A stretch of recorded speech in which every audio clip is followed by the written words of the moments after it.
Hello friend, मी श्रद्धा story book teller या चॅनलमध्ये तुमचं पुन्हा एकदा स्वागत करते.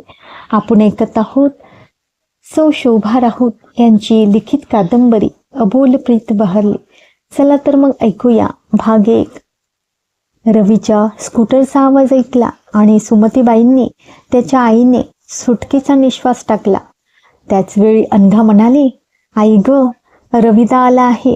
आता चटकन पानं वाढ आमची. किती भूक लागली आहे. येऊ दे त्याला आता, ठोकूनच काढते. तिचे शेवटचे वाक्य आत येताना रवीने ऐकले. अनु, अगं कोणाला ठोकून काढणार आहेस? कॉलेज तर आजपासूनच सुरू झाले आहे. म्हणजे तुझ्या क्रिकेटची प्रॅक्टिस सुरू व्हायला अवकाश आहे. त्याला माहीत होते आज घरी यायला उशीर झाला आहे. त्यामुळे अनघा चिडली. तिला भूक लागली की काही सुचत नाही. त्यामुळे ती उपवास वगैरेही करीत नाही. पण ही अनु त्याला सोडून, तिच्या रविदाला सोडून मुळीच जेवत नाही. त्याच्या लाडक्या बहिणीसाठी त्याला वेळेवर घर गाठावे लागत असे. आज बऱ्याच दिवसांनी त्याला शाळेतील मित्र दीपक भेटला होता आणि बोलण्याच्या ओघात वेळेचे भान राहिले नव्हते. बराच उशीर झाला होता. आता अणूची समजूत घालावी लागणार होती आणि त्यासाठीच त्याने तिचे शेवटचे वाक्य ऐकले असूनही मुद्दाम तिच्या आवडीचा विषय काढला होता. बरं का ग आई, आपली अनु ना अशी मस्त क्रिकेट खेळते. अशी एकेका बॉलला ठोकते. बिचारे जीव घेऊन पळत सुटतात. कोणी कितीही लालूच दाखवली तरी थांबायला तयार नसतात. अणूपासून सुरक्षित अंतरावर म्हणजे सीमारेषेच्या बाहेर जाऊनच थांबतात. रविदा, पुरे, मला चांगले समजते आहे. माझे एवढे कौतुक का चालले आहे ते. हे बघ, नाना सुद्धा आले आहेत. तेव्हा तू चटकन जेवायला ये पाहू. नाना हसून म्हणाले, अनु, अगं आज रवीने एवढा उशीर केला आहे तरीही तू एवढी शांत कशी? खुर्ची ओढून त्यावर बसत रवी मिश्किलपणे म्हणाला, खरंच हो नाना, ह्या नकटीच्या नाकावर खूप राग आहे नाही? संभाषणात भाग घेत सुमतीबाईही म्हणाल्या, अनु, अगं मुलीच्या जातीला एवढा राग चांगला नाही बाई. एवढ्या तेवढ्या कारणावरून तू चटकन तापतेस. खरोखरी अनघाचे टोके तापले. तापणार नाही तर काय. तिला भयंकर भूक लागलेली. त्यात रवीने उशीर केलेला. आधीच ती कासावीस झालेली. त्याच भरीसभर म्हणजे आई, वडील, भाऊ सर्वांनीच तिला चिडवले होते. आपल्याला राग आलेला आहे हे कोणाला समजू न देता ती शांतपणे म्हणाली, रविदा, चल सुरुवात कर. या मटारच्या उसळीच्या वासाने तोंडाला पाणी सुटायला लागले आहे. रवीने आश्चर्याने तिच्याकडे पाहिले. अरे, एवढे सर्वांनी चिडूनही ह्या अनुला अजून राग कसा आला नाही? वास्तविक आतापर्यंत तिचे फाडफाड बोलणे सुरू व्हायला पाहिजे होते. पण आता मात्र तिला काही एक बोलायला नको, नाहीतर जेवण राहणार अर्धवट. हो, ह्या अणूचे सारेच काही तरेवाई. अनघाने पहिल्या घासाबरोबर रागही गिळला. ती शांतपणे जेवू लागली. खरंच आपण लगेचच चिडतो. खूप वेळा प्रयत्न केला न चिडण्याचा, पण जमतच नाही. कॉलेजमध्ये मैत्रिणीही हेच म्हणतात. अनघा, एवढ्या तेवढ्यावरून किती रागवतेस?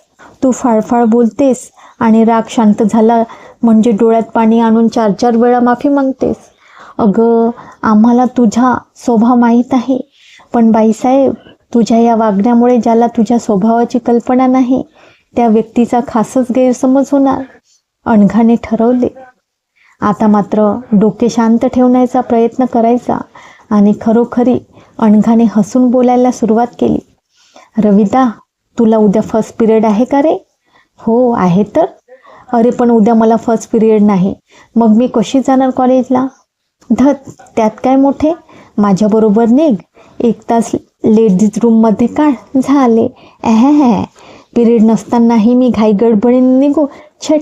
रविदा, उद्याच्या दिवस तू उशिरा जा ना कॉलेजला. सुमतीबाई मध्येच म्हणाल्या, अगं पण अनु, उद्या तू बसनं जा कॉलेजला. ना रे बाबा, मला आपलं तू स्कूटरनेच ने. अनघाने हट्ट धरला. समजावणीच्या स्वरात रवी म्हणाला, अनु, उद्या कुठल्याही परिस्थितीत मी फर्स्ट पिरियड अटेंड करणारच. अगं, उद्या आपल्या कॉलेजमध्ये नवीन आलेल्या देशमुख सरांचा इंग्लिशचा फर्स्ट पिरियड आहे. अगं, काल बी डिव्हिजनवर त्यांचा पिरियड झाला. त्या मुलांनी ह्या देशमुख सरांना अक्षरशः डोक्यावर घेतले. खूप छान शिकवतात म्हणे. त्यांची पर्सनॅलिटी एकदम टॉप आहे. खूप आवडले आहेत ते सर सर्वांना. त्यांचं पहिलंच लेक्चर बुडवू? नाही मी मुळीच तुझं ऐकणार नाही. तू बसनच जा. I am sorry. हे एवढे लेक्चर रविदाने दिल्यामुळे तिला पुढे काहीच बोलता येईना. ती मनातून जास्तच वैतागली. रवी आणि अनघा ही दोघे बहीण भावंडे एकाच कॉलेजमध्ये होती. रवी BAच्या फायनल इयरला होता, तर अनघा त्याची पाठची बहीण SY BAला होती. त्याच्या मागे फक्त 1 वर्ष. तसा रवी अनघापेक्षा 2 वर्षांनी मोठा होता. 8वीच्या परीक्षा आधी तो आजारी पडला. ती परीक्षा संपल्यावरच आजारातून उठला. त्याचे 1 वर्ष वाया गेले आणि त्यामुळे 2 वर्ष मागे असलेली अनघा एक पायरी पुढे गेली होती. नाना एक ख्यातनाम डॉक्टर होते. त्यांची फार इच्छा होती रवीला डॉक्टर करण्याची, पण तसे झाले नाही. SSCला छान मार्क्स मिळवूनही रवीने आर्ट्सकडे जाण्याचे ठरवले होते. किंवा कोण जाणे, रवीने ठरवले होते की शिक्षक व्हायचे. शाळेमध्ये नाही, कॉलेजमध्ये प्रोफेसर. आणि शेवटी नानांनी त्यांची आवड पाहून त्याला इच्छेनुसार वागू दिले. रवीला खूप धीर आला. सतत तो कॉलेजमध्ये सर्वात पुढे होता. अभ्यासाप्रमाणे खेळातही त्याने नाव गाजवले होते. फायनल इयरला त्याने प्रिन्सिपल सब्जेक्ट म्हणून इंग्लिशची निवड केली होती. रवीप्रमाणे अनघाही कॉलेजमध्ये हुशार विद्यार्थिनी म्हणून ओळखली जात असे.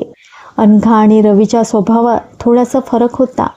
नाव रवी असले तरी तो शांत व समजूतदार होता. अनघाचा स्वभावही तसा लागवी होता. वाईट होता तो तिचा राग. एखादी गोष्ट तिच्या मनाविरुद्ध झाली की बस, ती चटकन चिडायची.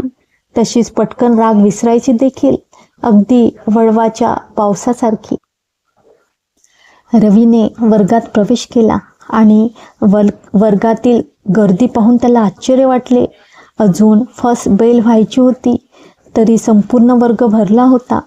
मुलींची साईड तर अगदी खचून भरली होती. कॉलेजच्या 3 वर्षात त्याला असा कधी अनुभव आला नव्हता. आज तो सुद्धा नव्हता का लवकर आला होता. आपल्या लाडक्या अनुसाठीही तो थांबला नव्हता. हे सर्व केवळ नवीन आलेल्या देशमुख सरांसाठीच. 2 दिवसातच देशमुख सरांचे नाव सर्वतोमुखी झाले होते. त्यामुळेच त्यांचा आज BAच्या A डिव्हिजनचा पहिला पिरियड ओव्हरफुल झाला होता. किरणने, रवीच्या खास मित्राने, रवीसाठी पुढे जागा धरून ठेवली होती. रवी आनंदला. सेकंड बेल झाली आणि वर्गात एकदम पिन ड्रॉप सायलेंट झाला. साऱ्यांच्या नजरा वर्गाच्या दारावर खेळल्या होत्या.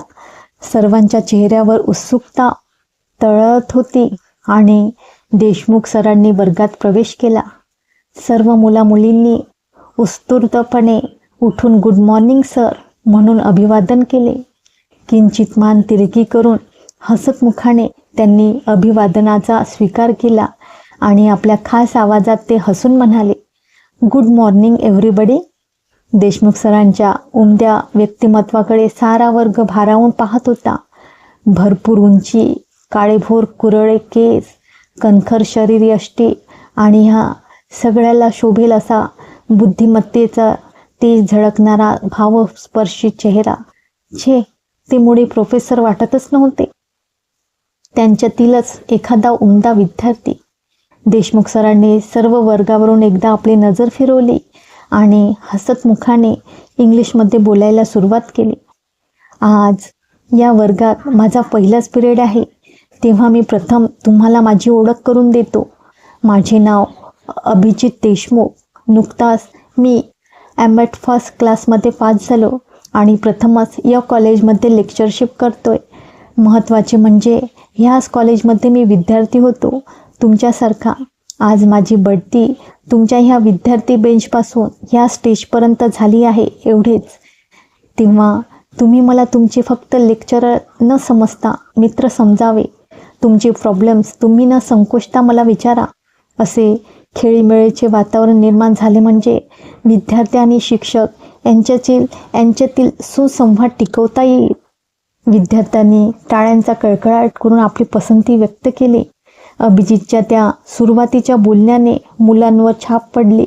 विशेषतः मुली तर अगदी भारावून गेल्या होत्या. प्रत्येकजण मनात म्हणत असणार, किती छान आहे नाही हे सर, ते अनमॅरिड असतील काय? आणि नेमका हाच प्रश्न कसा कोण जाणे रवीच्या मनात आला. त्यालाही सर्वांप्रमाणे त्याचे हे नवीन सर फार फार आवडले. कधी नव्हे तो त्याच्या मनात विचार चमकून गेला, आपल्या अणूसाठी अगदी असाच जोडीदार पाहिजे. किती छान दिसेल त्यांची जोडी. देशमुख सर प्लॅटफॉर्मवरून खाली आले होते. अगदी रवीच्या पुढेच मनात घोळणारा हा प्रश्न किंवा कसा त्याने सराला विचारला त्याचे त्यालाच कळले नाही. Are you married sir? हा प्रश्न एकदाच अभिजितने चमकून त्याच्याकडे पाहिले. त्याला फार आश्चर्य वाटले. भर वर्गात ह्या मुलाने असा प्रश्न करावा. रवीला आपला मूर्खपणा लगेचच लक्षात आला. अपराधी स्वरामध्ये रवी कसाबसा म्हणाला, सर मी असे विचारायला नको होते. I am sorry. अभिजितला हसू आले. गंमत म्हणून सहज त्याने रवीला प्रश्न केला, तुमची कोणी बहीण वगैरे लग्नाची आहे की काय? तसे असेल तर तुम्हाला प्रयत्न करायला काही हरकत नाही. एक बोट वर करीत अभिजित म्हणाला, कारण अजून मी हा असा एकटाच आहे. सर याची बहीण तुम्ही नक्कीच पसंत करणार. आपल्या कॉलेजची ब्युटी क्वीन आहे, किरण हलक्या आवाजात म्हणाला. त्याच्या ह्या संवादावर सारा वर्ग खळखळून हसला. अभिजितने विषयाला एकदम कलाटणी दिली आणि ह्या वर्षी BAच्या वर्गाला असलेल्या जुलियस सीझरचा आपल्या खास मंत्रमुग्ध करणाऱ्या आवाजात परामर्श घेऊ लागला. पिरियड संपल्याची बेल केव्हा झाली हे कोणाला समजले नाही. अभिजितने आपल्या गोड स्वभावाने याही क्लासला आपलेसे केले होते. रविता, अरे आज तू कमाल केलीस बाबा, किती लवकर घरी परतलास. आज किरण भेटला नसणार म्हणूनच तुला लवकर घर दिसले की काल उशीर केलास म्हणून आज त्या वेळेची भरपाई करतोच. बघा नाना, आहे ना आपली अनघा बोलण्यात पटाईत, कशी उलट तपासणी घेत आहे माझी. नाना, आपण हिला चक्क वकील करू. काय तिची वकिली चालेल? रवी असे चालेल काय म्हणतो, चक्क पळेल म्हण पळेल, गमतीने नाना म्हणाले. रविता असाच आहे, काही थोडंसं मी बोलले की त्याला 1000 फाटे फोडतो. अनघा मनातच वटवटली. जेवताना नानांनी मध्येच प्रश्न केला, रवी कसे काय आहेत तुझे नवीन सर? सकाळी कॉलेजला जाताना अनु चिडचिड करीत होती, तू थांबला नाहीस ना तिच्यासाठी? नानांच्या प्रश्नाने रवीला वर्गातील गंमत आठवली आणि तो मूडमध्ये येऊन सांगू लागला, नाना नवीन सर सर्वांनाच खूप आवडले. मस्तच आहे, दिसतातही छान, बोलतातही छान आणि शिकवतातही छान. पण आज वर्गात माझ्याकडून अगदी वेडेपणा झाला. सरांनी तर मला बावळटच ठरवले असणार. अरे पण तू काय वेडेपणा केलास हे तरी सांग पटकन. मध्ये सुमतीबाई म्हणाल्या. आई, अगं चक्क भरलेल्या वर्गात मी त्यांना विचारले, सर तुमचे लग्न झाले आहे का? आता मात्र सर्वांनीच आश्चर्योद्गार काढला. छे, हे काहीतरी भलतेच केलेस तू. असा खाजगी प्रश्न तू विचारलास कसा? नानांनी विचारणा केली. नाना, ते सर एवढे आवडलेत मला, वाटले असाच तरुण आपल्या अणूसाठी. नाना मोठ्याने हसू लागले. सुमतीबाई रवीकडे आश्चर्याने पाहू लागल्या. अनघा लाजून म्हणाली, इश्श, काहीतरीच तुझे रविता. पण काय रे, ते सर रागावले नसतील ना? ते हसत म्हणाले, तुमची कोणी बहीण वगैरे लग्नाची आहे की काय? प्रयत्न करायला हरकत नाही. आता मात्र सारेच हसू लागले.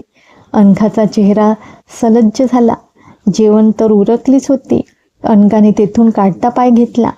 आपल्या खोलीत आल्यानंतर नकळत का होईना तिच्या मनात अभिजित देशमुखांबद्दल विचार तळून गेला. सर्वांना आवडणारा हा आहे तरी कसा? उद्या स्टाफ रूममध्ये जाऊन पाहायला पाहिजे. हाय क्लेरा, अय्या तू या वर्गात आहेस होय? 4 दिवसात दिसली नाहीस कुठे? अनघा, अगं या 4 दिवसात मी तरी तुला कुठं पाहिलं होतं? बरं झालं भेटलीस. किती दिवसांनी भेटतो आहोत आपण. काय ग, सुट्टी कशी घालवलीस? मी बाई मस्तपैकी गोव्याला आंटीकडे जाऊन आले, अगदी धम्माल केली. क्लेरा फर्नांडिस ही अनघाची मैत्रीण होती. क्लेरा 1 वर्ष अनघाच्या मागे होती. त्यांची ओळख झाली होती कॉलेजच्या मैदानावर. दोघीही कॉलेजच्या लेडीज क्रिकेट टीममध्ये होत्या. दोघी वेगवेगळ्या वर्गात असूनही त्यांच्या मैत्रीत खंड पडला नव्हता. कॉलेज सुरू झाल्यापासून आत्ताच त्या भेटत होत्या, त्यामुळे वेळेचे भान राहिले नाही. सेकंड बेल झाली तशा दोघीही भानावर आल्या.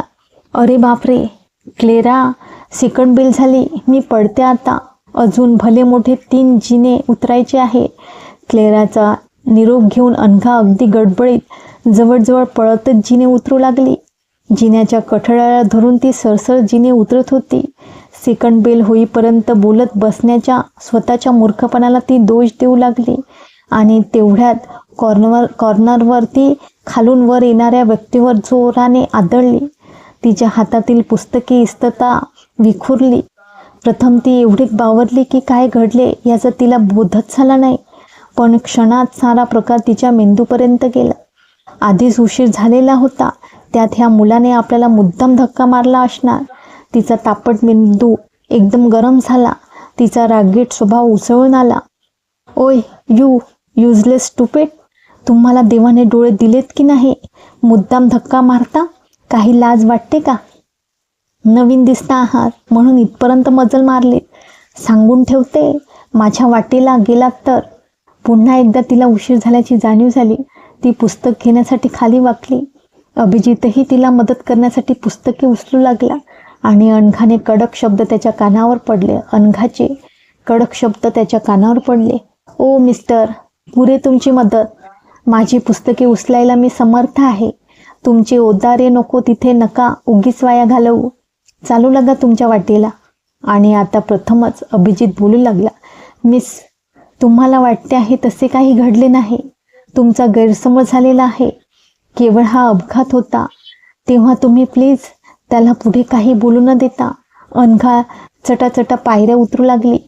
उतरता उतरता ती तरी म्हणालीस, मला पूर्ण माहिती आहे हा अपघात होता की मुद्दाम केलेला आघात.